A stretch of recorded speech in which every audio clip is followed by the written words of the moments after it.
This is What's on Your Mind on WLDS. Welcome back to the program here on What's on Your Mind on this very rainy Friday morning. We are talking the topic of grain bin safety and an exercise coming up tomorrow at the South Jacksonville Fire Department that involves an all-day situation with a newly donated grain bin rescue tube from Bartlett Grain Company. It's kind of funny because the rate we're going, we're not going to have any corn to put in these grain bins because we can't get the stupid stuff planted because it's so wet outside. Oh well, but hopefully the rain will stop sometime soon. We have South Jacksonville Police Chief Richard Evans in studio with us this morning. Howard Burkus from NPR, he is one of the reporters for All Things Considered, is on the phone with us this morning. And gentlemen, thanks for joining me this morning. You're welcome. With you.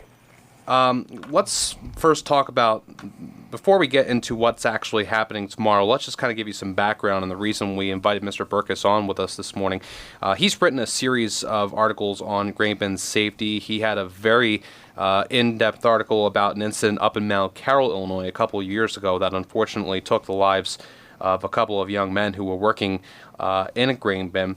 And a couple of weeks ago, we had a situation out in Woodson, where a 64-year-old man named Gary Ginder was trapped in a grain bin, and he was pulled out by this new grain bin rescue tube that Bartlett Grain Company donated. Chief Evans, tell me a little bit about the experience of pulling him out, and obviously with this newly donated piece of equipment, it was kind of a baptism by fire situation. Yeah, it definitely was a baptism. We had been trained in somewhat the old-fashioned. We hadn't had a tube like this before. We'd used backboards and things of this nature. We did have to call on Bartlett. We were answering a mutual aid call to the Woodson Fire Department. They received the call and asked for mutual aid. We brought the tube with us, and with the assistance of the Bartlett employees, and we have to take hats off to them because we wouldn't be where we're at today. But we were able to place that tube in, successfully place it around him. And the best part about it is it was a successful rescue. And I think I have to point at the fact is that everybody thinks you're going to put this tube in the grain bin, you're going to come out 2 or 3 minutes later. The whole rescue took about an hour and a half. So it was a process you have to go through. One of the things that Mr. Burkus pointed out in his series of articles is that even when you're trapped waist deep in corn, that's about 600 pounds of pressure that gets put on you. People don't understand how much pressure actually gets put on you. And what this gentleman was doing was apparently a very common practice of walking down the corn. Mr. Burkus, can you kind of describe that practice as you understand it from the series of reports that you've done? Sure. And, this is also something I understand from my in-laws who farm in the Dakotas, and from people we've spoken with throughout corn country in particular, but anywhere grain is grown, people are familiar with this notion of walking down the grain or walking down the corn, which is that especially in a wet year, wet harvest, you've got corn that or grain that clogs up in the bin as you're trying to remove it from the bin. And what some people do inadvisedly is go in and literally, walk on it to knock it down, to loosen it, get it. Sometimes it clogs on the side of the bin, so they'll whack it down, or it clogs up so it can't drain. And it's a well-known practice. The danger is well known. People still do it. There are very simple things that can be done to protect people from that danger, but they don't take those steps. And over 1,000 people have been trapped in grain in reported incidents since 1964, and close to 700 have died in grain since 1964. 500 of them in grain bins. And 2010 was the worst year on record for reports of people being trapped and people dying in grain bins due to walking down the corn. And that's 2010 is the year that this Mount Carroll incident took place. One of the things in your series of articles that really stood out to me was this notion of the people who run these grain bins telling the kids that work in them the phrase "don't let the corn control you," which I thought was really interesting. As I learned more about how this works, it's kind of like saying "don't let the quicksand control you," which kind of sounds silly. Right. The people think that they can do this safely by maybe staying on the perimeter of the bin and of the corn. What happens in a grain bin is as grain drains, it'll form a cone where it's draining, and getting caught on the side of that cone, especially if grain is flowing, especially if you've got a sweep auger or a conveyor belt running that is pulling grain out of the bottom of the bin, that will create a flow, and that creates a quicksand effect. And there's no such thing as controlling the grain. It's not possible to control it. These were, in the case in Mount Carroll, Illinois, a terrible tragedy. You have a 14-year-old boy who has no experience at all with working around grain. You have a 19-year-old young man, also no experience, a 20-year-old young man, also no experience. There were other young people also hired by that company to go in and do these things, and they were being told, to be in control of a situation they had no familiarity with. They were not given safety devices. There were safety harnesses hanging in the shed next to that grain bin. They were not told about them. They were not trained how to use them. They were not given them. That could have helped protect them. They were not trained to properly work in that bin. And they were really, sent into their deaths, essentially, into a situation in which they had the conveyor belt running, the corn was flowing, they got trapped. And once you get trapped, as Chief Evans pointed out, even with a grain tube, it took them an hour and a half to get that man out a few weeks ago there. In the cases in Illinois, it took 14 hours to find the body of the 14-year-old who went under the grain, and it took 6 hours to get the trapped young man who survived out of the grain. It's such a powerful force that it really takes special training and equipment to save people's lives and to get them out, and it takes a while. It was really a heartbreaking story, that particular instance.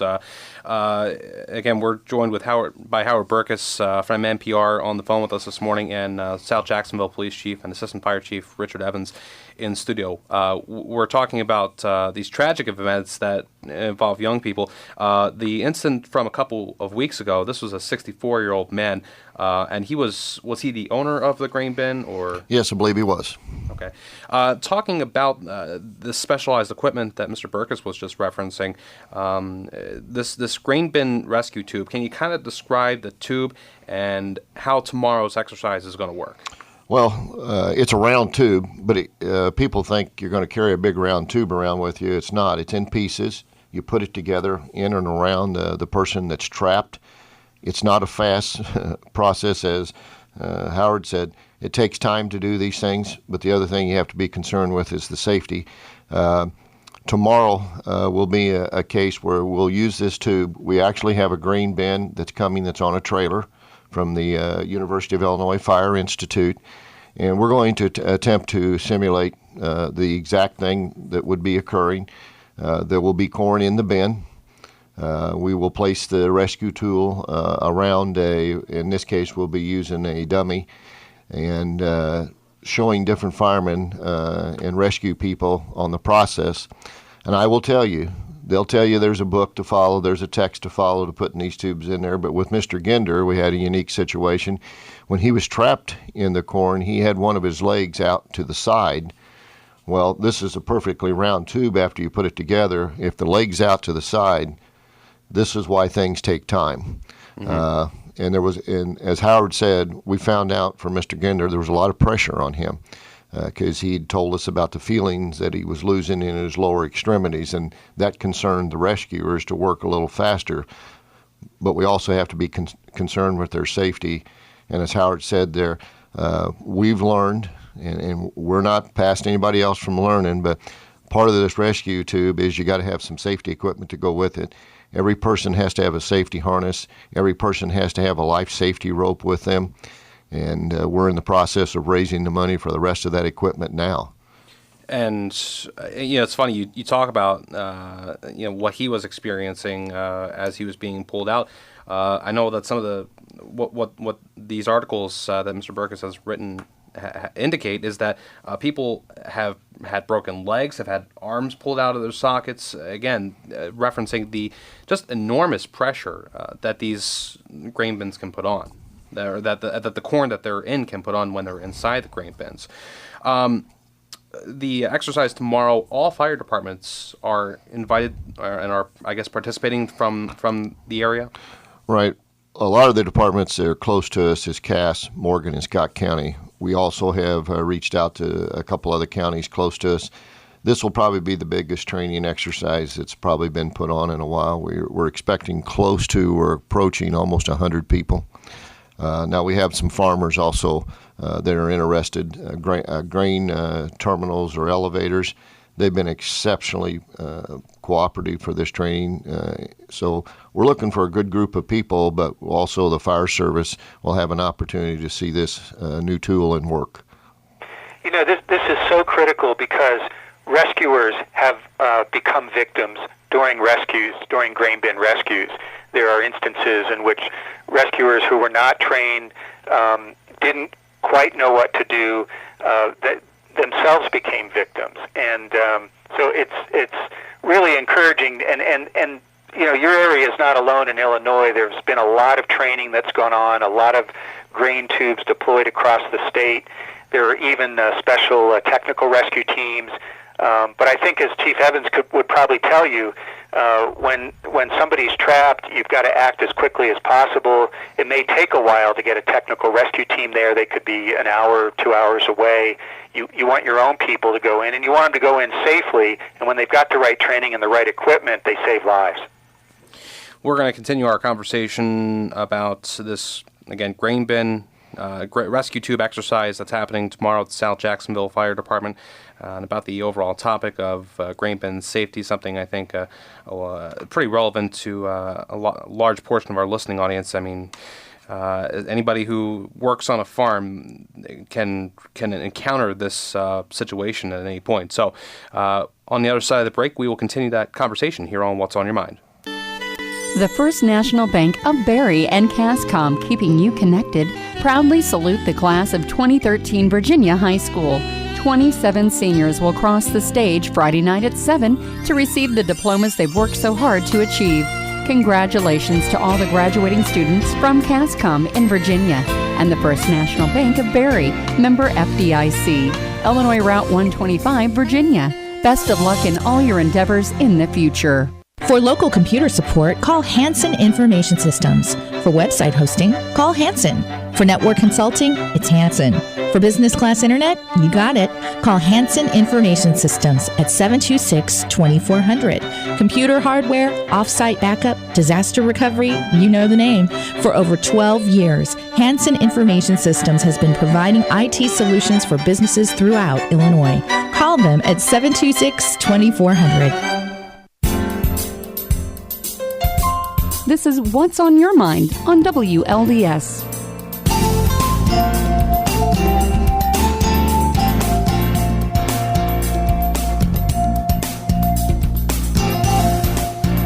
Welcome back to the program here on What's on Your Mind as we continue our discussion with Howard Burkus, a reporter for All Things Considered on NPR. And in studio with us this morning, Richard Evans, the South Jacksonville Police Chief, also the Assistant Fire Chief. Mr. Burkus, as part of your series of articles, you talked about the way that Occupational Safety and Hazard Administration comes in and levies fines against the people who run these grain bins. But you found your investigation found out that in almost all cases, OSHA actually slashed fines in half. Is that correct?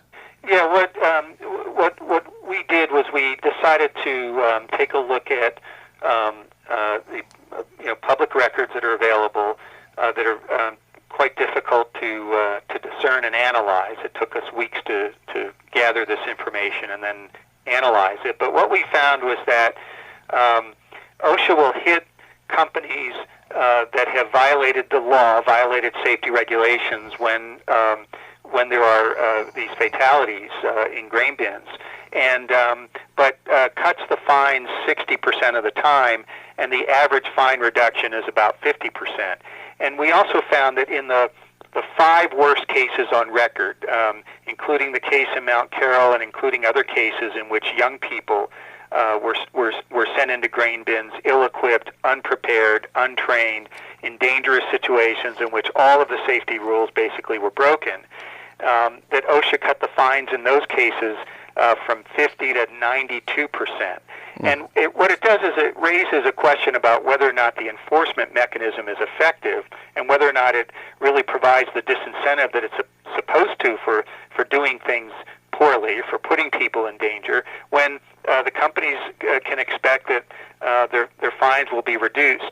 The other thing we found is that there are criminal prosecutions are rare, even when companies behave in the most egregious ways, when they willfully violate these safety regulations, and when workers die, including young workers die. No one ever goes to jail. There's no case of that kind of prosecution. And even just taking a case to the U.S. attorney is rare, and a U.S. attorney actually filing criminal charges is rare. Local charges are also rare. Chief Evans, as someone who obviously has interacted with a number of grain bin operators in West Central Illinois, what's your take on, how seriously these operators take safety measures? Well, want your opinion on that? Prior to Bartlett Grain coming, I know some of the local elevators. They take the safety very seriously. They want the safety of their employees. I think sometimes people get in hurries. I think especially when all the crops are coming in and things of that nature, people, we're not going to do that today because we're in a hurry. And I think collectively in our area, we've seen our elevators in places become very concerned about safety. I've become more aware of it with the new Bartlett facility when I find that, of course, it's a large facility. They're going to have a safety person. That's their job at that facility. And then I've also met their safety director for all of the whole company. And I think what I've seen so far is that they're taking this very seriously, and safety is number one item with them. And obviously Bartlett is donating this grain bin rescue tube that we're talking about, but there's a lot of, and we just had the lights flicker in here. Thought we were going to lose power, but no, we're all good. Anyway, there's a lot of other equipment that you guys have had purchased and is going to be part, I guess, of tomorrow's exercise and just of the overall operation of grain bin rescue. Well, I think the first most important part, this idea about a grain rescue tube came from Jim and Mary Kerrigan. They're farmers in the rural area. They came to us over a year ago and wanted to help raise money for this project. Well, Bartlett heard what we were going to do, and they said, well, we'd like to donate the tube. Well, especially Mary, she's a go-getter, and she says, that was my desire to do that. And I said, well, we're not done. We need some equipment. We need safety harnesses. We need life safety ropes, and those things don't come cheap. She has personally and her husband taken this project on to raising money, and we'll announce tomorrow that we will have enough money after the event tomorrow to buy most of the safety equipment we need. The good thing about it is all of this equipment, all of it, is going to be available to any fire department in the area that calls. It's a big enough device. It'll be loaded on a truck with the safety ropes and the harnesses and taken to whatever fire department that needs it in the area. It's volunteers helping volunteers, but it's a big thing that we want to do to make sure it's available. Every department can't have a rescue tube and all this stuff sitting there waiting to use. It's just not practical. And we have tried, we're involved in a mutual aid in this area, 3 counties. We call it MABUS 65. It's a mutual aid box alarm system. And we share equipment because small departments can't afford to have one of everything. So we think this will be good for everybody at the end of the day. Again, the exercise starts tomorrow when? It starts at 8 o'clock in the morning. And it goes all day until? I just got off the phone prior to coming here with the instructors. They're looking at a good 8-hour day. We'll have an hour break for lunch, and the lunch we're going to keep everybody there. We're going to feed them so they don't wander away. There you go. And that's at the South Jacksonville Fire Department, which is, for those who have forgotten, it's located where? 1810 Sequoia. It's just off of West Vandalia. And when I say those who have forgotten, I mean me. I forgot. And that exercise, again, happening tomorrow. We're going to wrap up our discussion with Chief Richard Evans from the South Jacksonville Police Department and Howard Burkus from NPR on the phone with us this morning here on What's on Your Mind, CBS News at the top of the hour. Take one final break before that and come back. Steel Dealer Days, the perfect time to get great values on steel equipment. Prices on trimmers start at just $169.95, and prices on legendary steel chainsaws start at just $179.95. Plus, you can register to win a piece of our $100,000 product sweepstakes. Get ready for spring and great values on steel. Visit SteelDealers.com for more information. Available at participating dealers while supplies last. Prices may vary. Installing a new roof? Buy 2 pallets of GAF Timberline shingles with advanced protection at the Home Depot between May 1st and June 15th and earn a $200 prepaid MasterCard. There's no limit, so start saving today. Go to HomeDepotRebates.com for details and conditions. Only valid for purchases in Iowa, Illinois, Indiana, Kansas, Michigan, Minnesota, Missouri, Nebraska, Ohio, or Wisconsin. Requires mail-in or online redemption. Both pallets must be bought in one transaction. Card issued by J.P. Morgan Chase Bank, N.A. Anne in the Big Band Jump office decided that maybe a little night music might be a good idea on the next Big Band Jump. And that's what we're going to do. Play music with night, or some of the holidays of night in each title or in the lyrics. A little night music on the next Big Band Jump. Tune in Sunday afternoon at 2:07 right here on WLDS. This is What's on Your Mind on WLDS.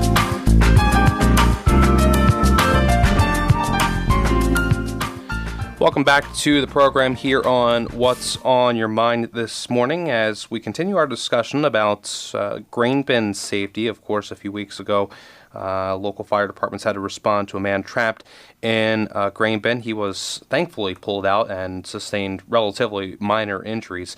And we have South Jacksonville Assistant Fire Chief Richard Evans, the chief of the police department, and Howard Burkus with NPR on the phone with us this morning, talking about this grain bin exercise with the rescue tube that's coming up tomorrow, the rescue tube donated by Bartlett Grain Company. Mr. Burkus, we were just talking off the air about the fact that a couple weeks prior to the incident that happened in Mount Carroll, Illinois, that unfortunately claimed the lives of 2 young men, the fire department kind of learned a bit of a trick that maybe helped them save the life of that third individual.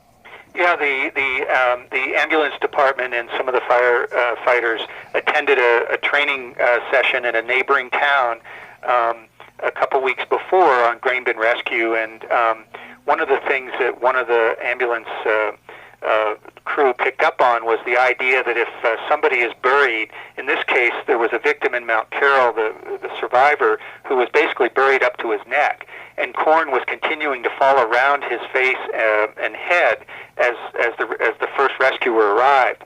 And what the ambulance crew member remembered was if he cut out the bottom of a bucket and then placed that bucket around the head of the victim, then that would protect him from the corn that was continuing to fall around his head. Another victim who was almost face-to-face with him had actually gone under with corn falling down from above, had completely encased his face and his mouth, and he died before the rescuers were able to get there. But they did save the third victim because of this trick they learned at a training like the training you all are going to have there tomorrow. That's just incredible stuff, and really, it's amazing to think that when you consider the survivor and how close he was to the young man who died, and just the circumstances he was in.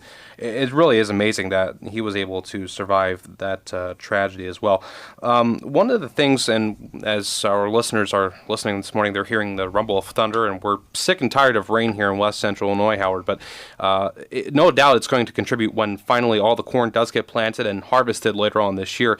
It's going to probably be a wet crop, and I know it was a wet crop in 2010 when this Mount Carroll incident happened, and that does contribute to incidents like this because of the way the corn, gets at the top and crusts over. So are we looking at a possibility of having this happen again this year, of instances where these incidents could happen and people aren't careful? Yeah, 2010 was the worst year on record for grain bin entrapments and deaths because 2010 was a record harvest year, and it was a very wet harvest. And so it's both the quantity of grain that's harvested and how wet it is when it's harvested. And if you have that situation developing again, at least with a wet harvest, yes, the potential is great. That's what now you can dry. Everybody in corn country knows you can dry corn, and but as the chief mentioned, sometimes you're trying to move corn out. You've got corn coming in. You've got to move corn out. You may not have the opportunity to dry it sufficiently. That's when great care has to be taken. I mean, hopefully people will adopt the safety procedures and will exercise the good sense not to get into trouble, so that the fire department there doesn't have to come rescue them. But certainly a wet harvest is a red flag. Right. Well, we thank you for coming on with us this morning, and for anybody who wants to find out more about the work you've done, they can just go to npr.org, and all your stories are there, right? That's right. Yeah, just search the words grain bin, and you'll find our series of stories. Yeah, and there are quite a few of them. We obviously didn't have time this morning to get into everything you've done, but you've done some great work on that, and having read it, I hope people will have the chance to read that and really find out about the danger of this of grain bins, and the work you've done has been really in depth. So thank you for coming on the air with us this morning and talking about that. Thank you very much for having me. Again, the training exercise with the grain bin rescue tube is happening tomorrow, and Richard Evans, who's been in the studio with us this morning from the South Jacksonville Police and Fire Departments, will be a big part of that. Obviously, officials with Bartlett will be a big part of that, and hopefully it'll be a good thing for everybody to really learn about how to use this equipment. Yes, we think so, and I want to thank all the local elevators. A lot of representatives from the local elevators will be there also. And in case anybody's wondering, rain or shine, we'll be training tomorrow. There you go. Probably rain, just the way things have been going. Thank you, Richard Evans, for being in the studio with us this morning, and let's make way for CBS News at the top of the hour. It's 11 a.m. here on WLDS, Jacksonville.